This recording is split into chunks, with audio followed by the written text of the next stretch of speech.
The question is, a disc of mass 1 kg is kept floating horizontally in air by firing bullets of mass 0.5 kg each vertically at the rate 10 bullets per second. If the bullets rebound with the same speed, the speed with which these are firing will be.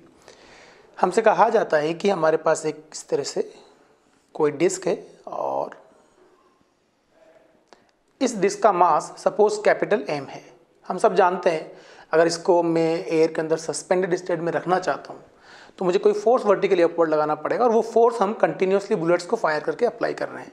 तो इसके centre of mass पे इस पे लगने वाला force vertically downward mg होगा और ये फोर्स हमें बैलेंस करना है किसी दूसरे फोर्स से F से। ये फोर्स हमें कहाँ से मिलेगा? ये फोर्स हमें मिलेगा कंटिन्यूसली बुलेट्स की फायरिंग से। तो अगर मान लेता हूँ कि कोई भी एक बुलेट जो है वो वर्टिकली अपवर्ड v वेलोसिटी से मूव करती है और इसको हिट करती है। हमसे कहा जाता है कि बुलेट्स सेम स्पीड से रीबाउंड हो रही हैं, तो यही बुलेट्स जब रीबाउंड होंगी तो इनकी जो स्पीड होगी वापस डाउनवर्ड डायरेक्शन में वो स्पीड v ही होगी। ठीक, अब यहाँ पर हमें simple second law of Newton को यूज करके change in momentum of each bullet निकालना है। पर सेकंड फायर होने वाली बुलेट्स का टोटल चेंज इन मोमेंटम हम निकालेंगे। उसके थ्रू लगने वाला फोर्स जो डिस्क पे वर्टिकली अपवर्ड लगेगा हम वो कैलकुलेट करेंगे और वो फोर्स डेफिनेटली इसके वेट से बैलेंस होना चाहिए। उसी स्टेट में ये एयर के अंदर सस्पेंडेड स्टेट में रह सकती है।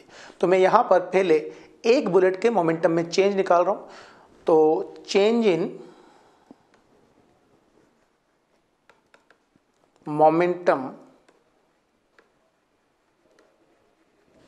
of one bullet. ठीक, so suppose this is the delta p can be written as m v final minus v initial। तो देखिए अगर मैं वर्टिकली अपवर्ड डायरेक्शन जो है वो पॉजिटिव कंसिडर कर लूं तो वर्टिकली डाउनवर्ड डायरेक्शन वो है नेगेटिव होगा। इनिशियल वेलोसिटी वर्टिकली अपवर्ड है और फाइनल वेलोसिटी वर्टिकली डाउनवर्ड है।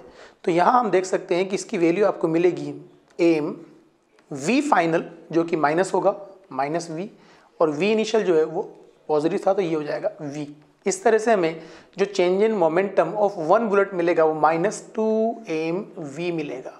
इतना ही मोमेंटम बुलेट के थ्रू डिस्क पे वर्टिकली अपवर्ड ट्रांसफर होगा।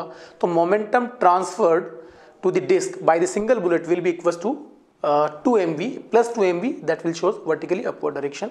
अगर मैं ये जानना चाहूँ कि एक सेकंड के अंदर फायर होने वाली बुलेट्स कितनी है तो यहाँ हमें यहाँ गिवन है कि हम जो बुलेट्स फायर कर रहे हैं वो 10 पर सेकंड हैं। तो पर second momentum transfer by the bullet अगर मैं कैलकुलेट करना चाहूँ तो momentum transfer to disk due to collision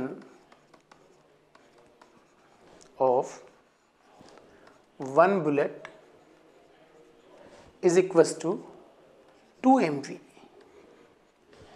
Similarly, we can write momentum transfer to disk per second will be equals to 10 times of mv, 10 times of 2mv। अब यहाँ पर जो ये फोर्स है F जो डिस्क पे वर्टिकली अपवर्ड लगेगा उसकी वैल्यू क्या होगी dp/dt। ठीक है, तो पर सेकंड 10 बुलेट्स फायर हो रही हैं तो पर सेकंड चेंज इन मोमेंटम जो होगा वो मिलेगा 10 times of 2mv। So for equilibrium of the bullet we can directly write mg of the disk must be balanced by dp/dt and this dp/dt will be equals to 20mv। From here we can calculate the value of v। v will be equals to mg divided by 20m. The value of mass of the disk is 1 kg. The value of g is taken 9.8 meter per second square divided by 20 into the value of mass of the bullet is 0.05 kg, which gives 9.8 meter per second.